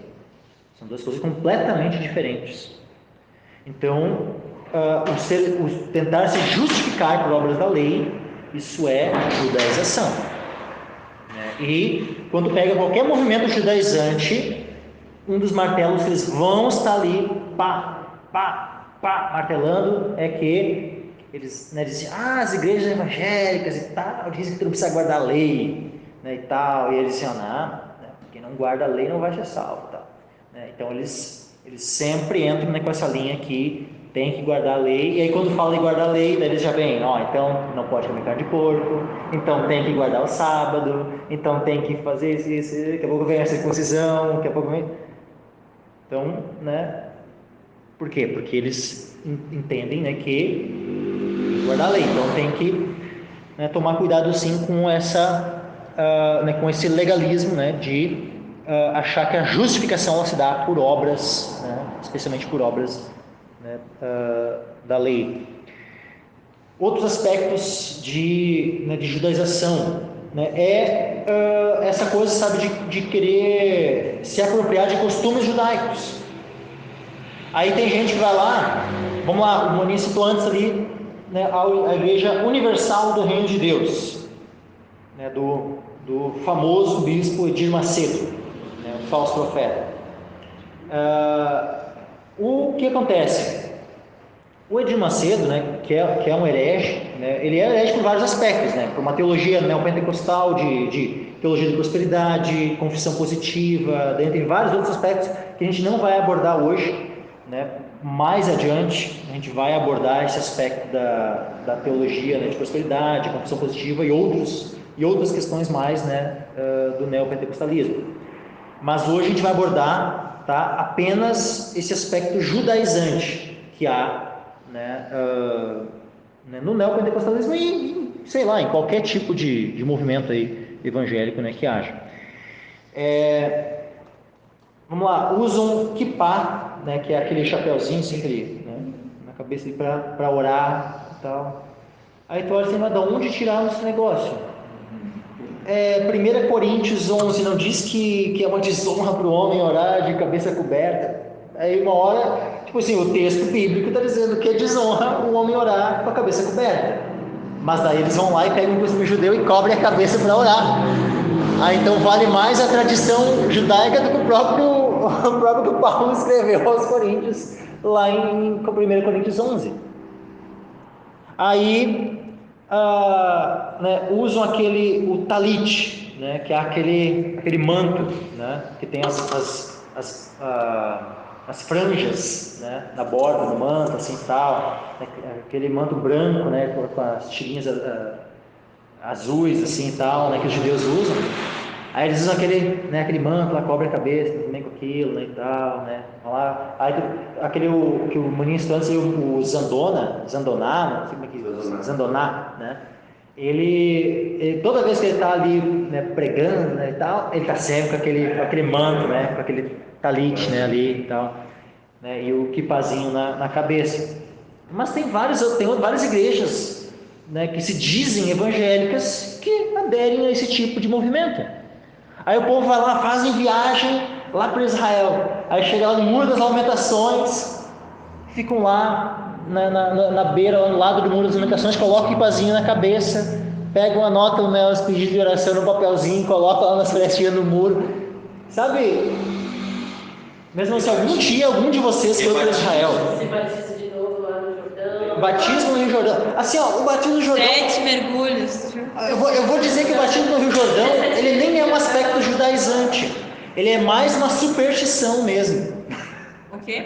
O batismo no Rio Jordão, ele é judaico, vamos dizer assim, o aspecto judaizante é o fato de ser em Israel, né, e tal, né? Mas assim, ó, ele é mais uma questão de superstição, tá? Do que propriamente, né, um aspecto judaizante, assim, né? Porque os judeus não ficam fazendo isso, né? Então, tipo assim, né, a questão, né, do judaizante é mais esse aspecto da tradição judaica, né? Então, por isso, né, a questão do kippah, o talit e tal. Mas assim, essa coisa de Israel, vamos lá, né, objetos, né, como a Arca da Aliança dentro da igreja, né? Esse tem uma postagem no Face que o pastor, ele quer comprar uma maior, ele tem uma de 1,5 metro, ele quer R$3.000. Então qual pastor gostaria de ter a sua igreja uma Arca da Aliança?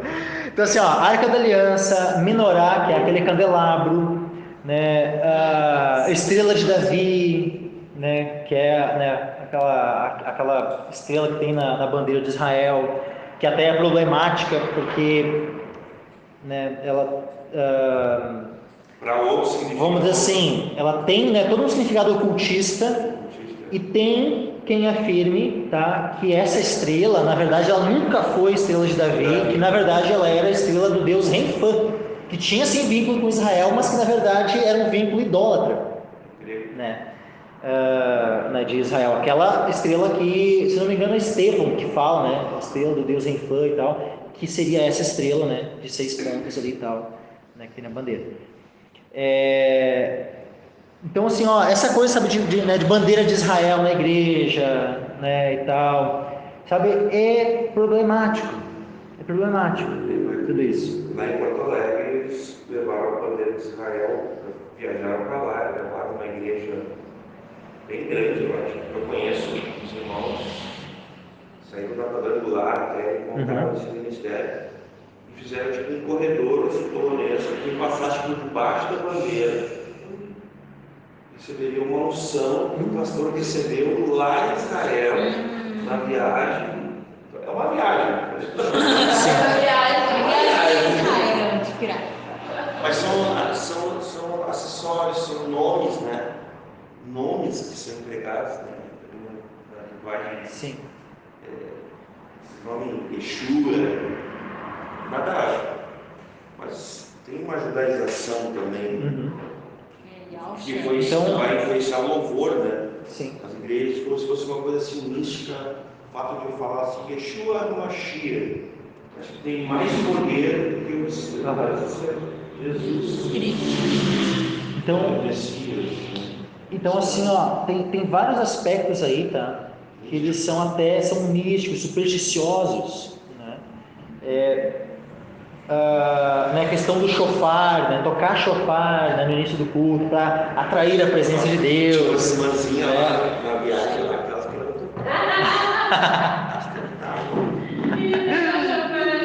Não tinha nem um vogal naquele mas shofar. eu não tinha regrado, né? Né, palavras e termos hebraicos, né, e tal, né? Né, daí a pessoa não cumprimenta mais com a paz, né? Agora é shalom, né? E daí, sabe, começa, sabe, essa questão, sabe, toda, né, de começar cada vez mais a usar palavras hebraicas e tal, né? Como se tivesse um peso maior, sabe? São aspectos de judaização, né? Algumas das questões são, vamos dizer assim, tem um peso menor, né? Óbvio, né, que tem coisas que são muito mais graves e outras são, né, mas assim, sabe, é bom nós evitarmos, né, qualquer tipo de judaização, assim, sabe, né, coisas que são desnecessárias, coisas que a Bíblia não nos manda a gente fazer, então a gente não faz, a gente não precisa dessas coisas, desses simbolismos, dessas até mesmo superstições, achar que porque está trazendo uma, né, que nem tem, né, lá na Universal, né, chegou em outros, não, teve, acho que Universal teve isso também, mas o René Terra Nova, né, teve cultos, vieram os caras como que uns sacerdotes, assim, carregando a Arca da Aliança, né, e tal, sabe, né, para que esse movimento G12, né, bem judaizante, assim, também, né, querendo trazer as festas, festa tabernáculos, festa da Páscoa, né? Só que no sistema, né? Tipo assim, de fato, fazer uma Páscoa mesmo, né? Festa tabernáculos, festa das trombetas, né? Yom Kippur, todas, né, as 7 festas, né, que havia, né? Festa das semanas, né? De Pentecostes e tal. Então, né, tem, sabe, esses movimentos, né, que tentam, sabe, trazer, né? Tudo isso novamente, né? Lá em Porto Alegre tem a sinagoga deles, né? E eles têm uma ligação com a embaixada de Israel, lá em Porto Alegre.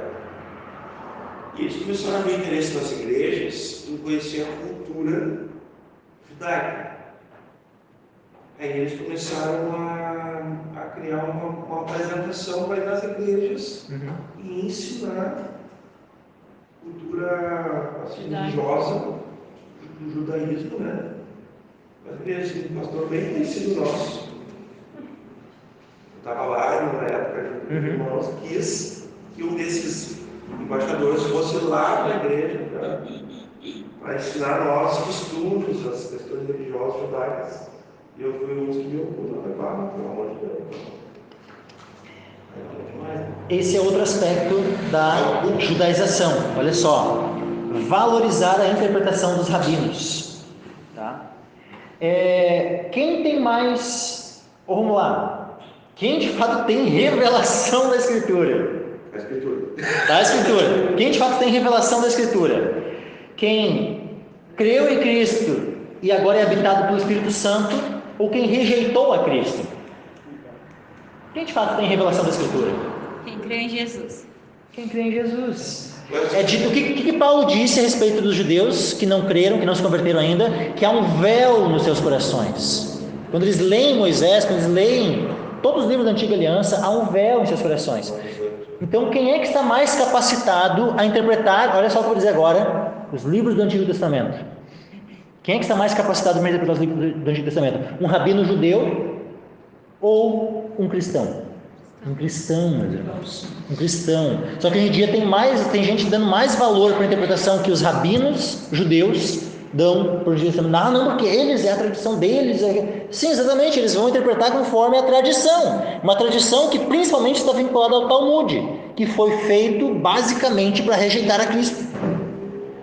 É isso? Essa é a interpretação melhor. É uma tradição interpretativa que rejeita a Cristo. Que em cada passagem, né, que tem ali uma profecia sobre Cristo, eles vão dar um jeito de contornar para que mas não é bem isso e tal. É isso. Essa é a melhor interpretação. Inclusive a gente vai falar sobre isso um pouco domingo, né? Porque quem são os falsos mestres, os falsos profetas, os falsos pastores, os falsos pregadores? são os que negam primeiro a humanidade de Cristo e os que vão atacar a cristologia. Basicamente são esses. Qualquer um que ataca qualquer aspecto da cristologia, como o Michael falou antes, né? Tanto a divindade, né? Jesus 5% homem, 5% Deus, no caso deles, né? Eles não creem na Trindade, tudo, eles são falsos. Pela Escritura, até aquela hora eu tinha levantado o dedo ali, porque o gancho era quando a Marina perguntou, mas só para ajudar. Pela Escritura, eles são falsos. Porque qualquer um que atacar qualquer aspecto da cristologia é um falso pregador, é um falso mestre, é um falso profeta, é um falso cristão, é um falso evangelho, é um falso. Qualquer aspecto, não tem como eu, por exemplo, não aceitar que Cristo, para mim, Cristo não é Deus, mas ele existiu, morreu, talvez seja até um Messias, tal. Não serve, é falso. Pronto, considera falso. É o que João, a duras penas, faz. Porque João trabalha com contrastes. Ele não tem um meio termo. João diz assim, ou é filho do diabo, ou é filho de Deus. João pagou o preço também por isso, porque ele não tinha contrastes no conversa, não tinha terceira via, como a gente falou. João era sempre assim, o cara tocar a cristologia é falso. É falso pregador, é falso pastor, é falso irmão, é um falso evangelho, é falso. Não tem que ser ouvido. Então, eu tive exatamente. E é difícil a gente ter essa posição. Ela é radical, ela é extrema. E tu fica lá, tu vê um cara assim, mas ele é um judeu messiânico. O cara fala, tem toda a fala do evangelho, tem tudo, né? Aí chega assim daqui a pouco, mas só existe um, Jeová é o nosso Deus, porque Jesus é um profeta, né, tal. Falso, exatamente. Aí assim, então essa coisa, sabe, né? Assim, uma coisa é querer, por exemplo, ir para Israel, tá? Só que outra coisa, sabe, tem dois tipos de ida a Israel. Tem uma ida a Israel, né, porque ela sabe todo aquele né, aquele desejo, né, de conhecer o local, né, onde a maioria das coisas, né, que está relatado na Bíblia aconteceram e tal, aquela curiosidade, aquela coisa assim, né, olha só, né, podendo ir, né, que o meu Senhor pisou, né, e tal, querer conhecer aqueles lugares. Só que uma outra coisa é querer vincular isso um aspecto espiritual, como assim, eu vou, né, agora ter um up espiritual na minha vida porque eu estive naquele local. Eu fui lá no Jordão, dei meus 7 mergulhinhos lá no Rio Jordão, né? Que é o que é isso? É a mesma coisa que os ímpios fazem no final do ano, 7 pulinhos nas ondas ali e tal, né? Que é coisa do batuque. O pessoal vai lá no Rio Jordão lá e faz os 7 mergulhos de Naamã. Cara, eu já vi isso, assim, é coisa terrível, né? O pessoal vai lá, uma série de superstições. Aí óleo ungido das oliveiras de Israel, não sei o que, objetinhos lá e tal. Ou seja, voltou aquela época do catolicismo, né? Lá dos objetos lá, né? Dos mártires e tal, dos pedacinhos de madeira da cruz de Cristo, dos pregos da cruz, né? Sabe? Voltou essa coisa, né? Então tu vê que é toda uma superstição, né? Que às vezes gira, né? Com essa questão de Israel, assim. Então tem que tomar cuidado. Essa coisa de ser batizado no Jordão, tá? Assim, não dá para aceitar um negócio desses. Não dá para aceitar. Batismo é um só. Se foi batizado, assim, tem um problema muito sério com a fé de alguém. Problema muito sério com a fé de alguém que foi batizado, vai lá para Israel e resolve se batizar no Rio Jordão. Assim, uma coisa, tá? É alguém, né, que vai lá, daqui a pouco, né? Dá um ponto, né? Se converte, né? Vamos assim, se converteu na viagem. Vai saber, né? Se converteu na viagem. E aí tá lá já e é batizado tudo bem, né? Mas agora né? Por exemplo, assim, ó, já seria um problema, por exemplo, a pessoa se converte aqui, tem dinheiro, né? Paga a viagens para ir ser batizado lá. Peraí, já teria problema, já teria que ter, por que tu está querendo ser batizado lá?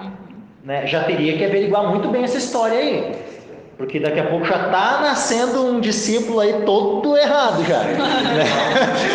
Todo manco já. Tem uma filha, um príncipe antigo, tem água ali que nos impede.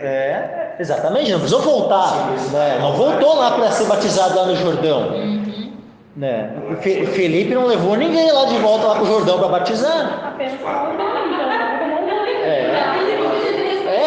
Quer tomar um banho de rio lá no Jordão para ver como é que é, tudo bem, mas agora vincular algum aspecto espiritual ou batismo, não.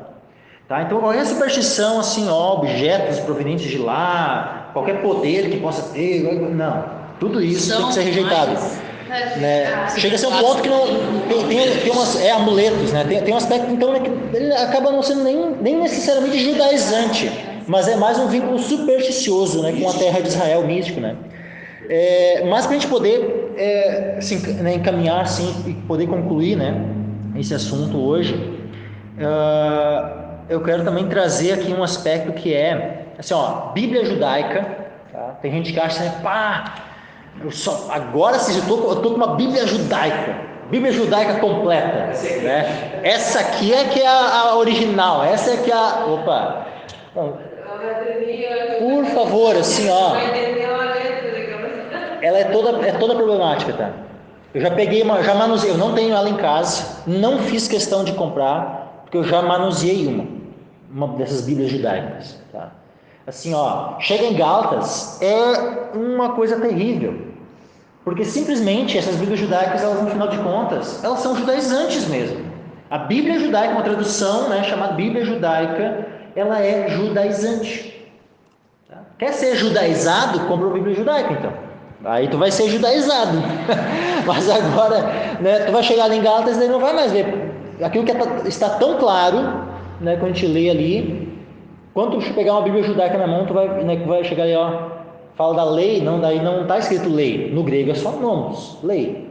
Mas daí quando tu pega uma Bíblia judaica, a tradução ali, diz assim, ó, a interpretação legalista, né, da lei e tal, é meio que ele cria toda uma equivalência dinâmica ali para reinterpretar o texto, né, como se Paulo não estivesse falando da lei, como se o Espírito Santo que moveu Paulo a escrever lei não fosse lei, fosse uma interpretação, vamos dizer assim, farisaica, né, da lei. Então, bom, mas tá, Bíblia judaica então é esse aspecto, tá? Mas tem um outro ponto aqui que aí vai tocar em vários movimentos heréticos que têm surgido, tá? Que é a questão do nome de Deus e do nome de Jesus. Tá? Que sim, tem um vínculo aí com os termos hebraicos, né, com termos, né, nas línguas originais, hebraico, aramaico, mas que vai mais a fundo. Eu quero ler aqui, brevemente, aqui, um desses movimentos, tá? Que é um movimento um pouco mais antigo, mas hoje já existem dezenas de movimentos iguais a esse, tá? Olha só, adeptos do nome Yehoshua e suas variantes. Tá? Os adeptos do nome Yehoshua e suas variantes surgiram no Brasil por volta de 1987, aproximadamente. Então já faz já quase 40 anos já. Esse movimento não é propriamente considerado uma heresia ou seita de origem brasileira, pois já existem grupos similares nos Estados Unidos e em outros países. No Brasil, o movimento se dividiu em inúmeras facções. Seus seguidores ensinam que o nome Yehoshua é de origem divina e significa Deus Salvador. Não aceitam de forma alguma qualquer outro nome. Falam que o nome Jesus é de origem pagã e significaria Deus Cavalo.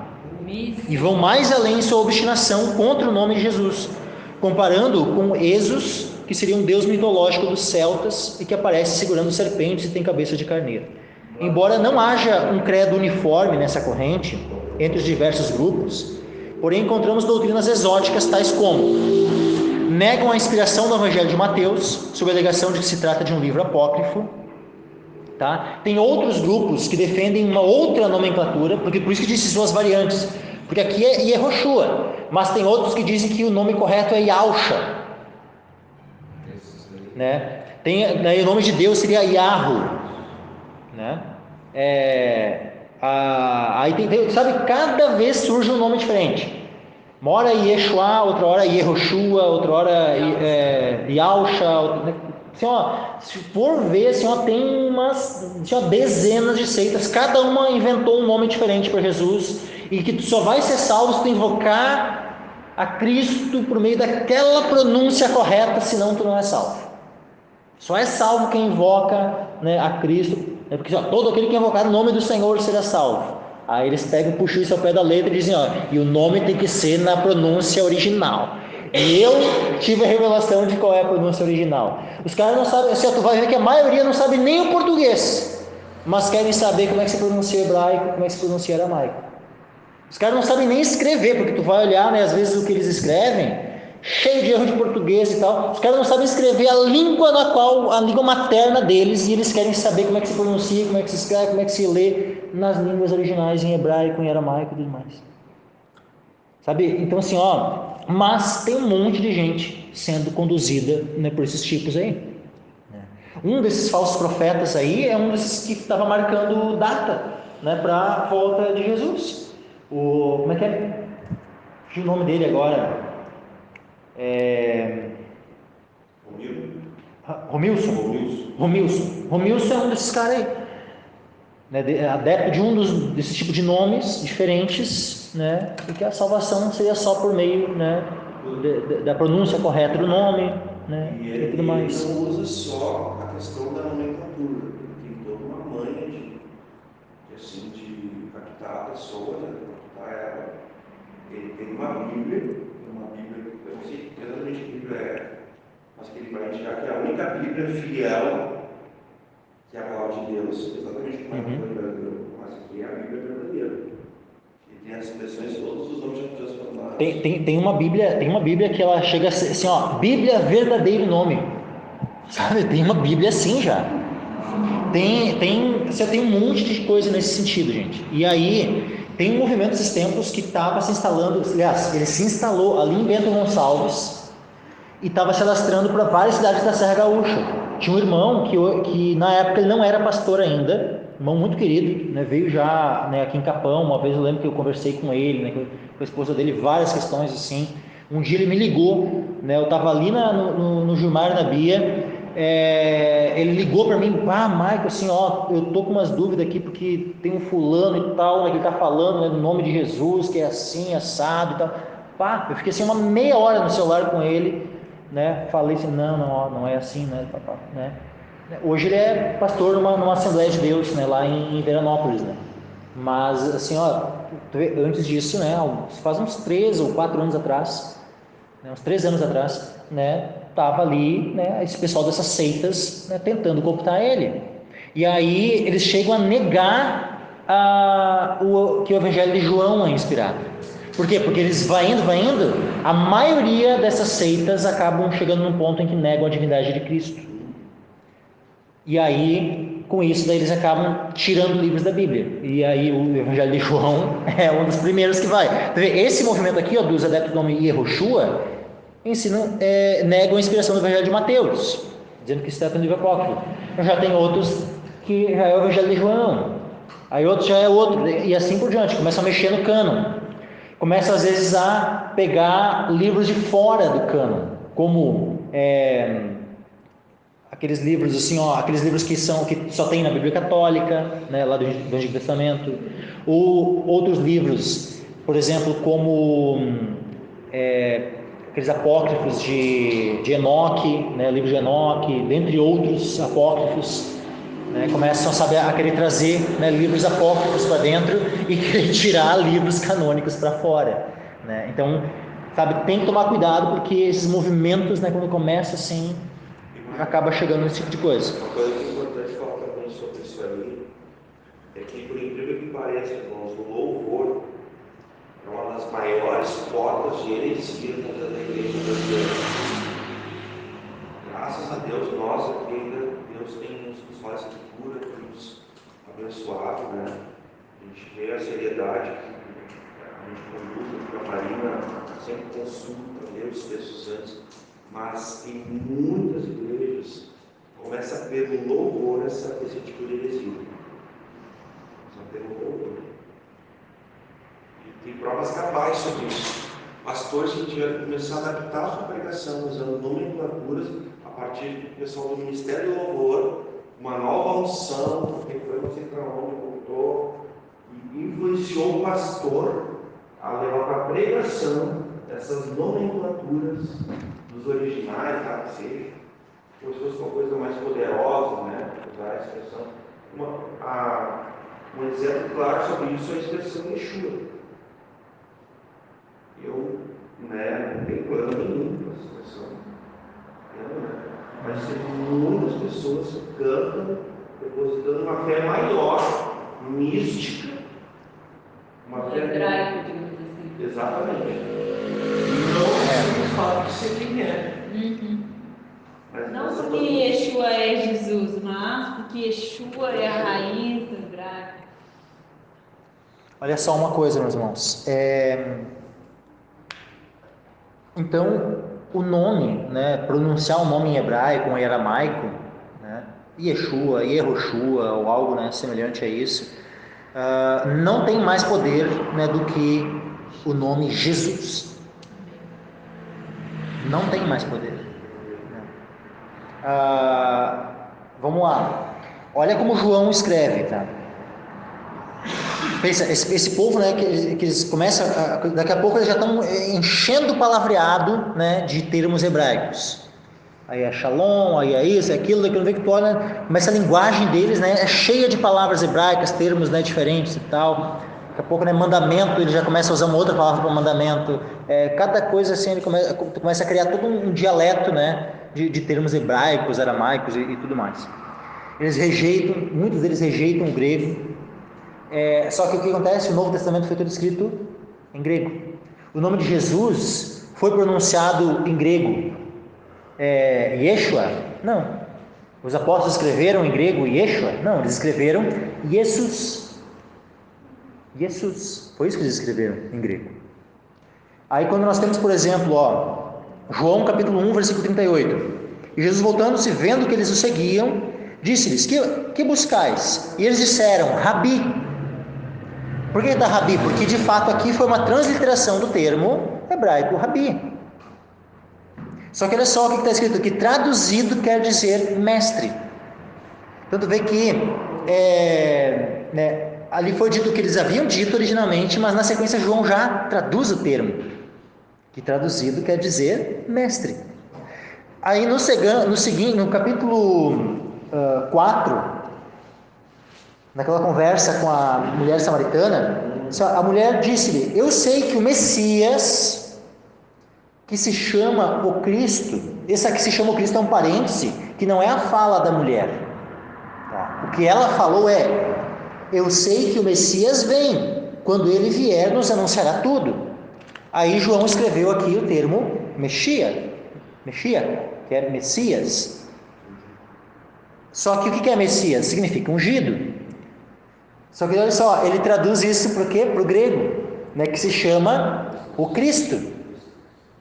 Que para o grego ele iria entender o ungido, né, que se chama o ungido. Isso um grego iria entender dessa forma, como se em português estivesse escrito, né, Messias, que se chama o ungido. E seria interessante, né, se uma hora, né, fosse pegar, toda vez que tivesse Cristo, colocasse ungido, né, ou ungido. Seria bem interessante, assim, né, para ter uma noção, assim, né, bem clara, assim, toda vez, né, porque a tradução de Cristo, no grego, Cristo era simples. Toda vez que eles liam Jesus Cristo, Jesus ungido, né, é bem sim isso, né, e aí, mas olha que interessante, sempre foi traduzido. Não havia aquela coisa, aquela afirmação de manter, não, aqui a gente vai chamar Messias. Vocês aprendam a falar, né? A gente vai falar Jesus, não é, a gente vai falar Yeshua, Yehoshua, né, Yahshua, ou sei lá qual a pronúncia. A gente vai falar, não. Chegou numa outra língua, no grego, a pronúncia é um pouco diferente do que era a pronúncia em aramaico ou em hebraico. Então a pronúncia ela vai se adaptar à língua receptora. Nós em português, como é que é? Jesus. E é Jesus que a gente fala. É em nome de Jesus que nós expulsamos demônios, é Jesus que nós invocamos, é o nome de Jesus que nós pregamos, e é isso. Tá? Então, hoje a gente conclui aqui, encerramos, né, esse aspecto, né, de judaização, né, todas essas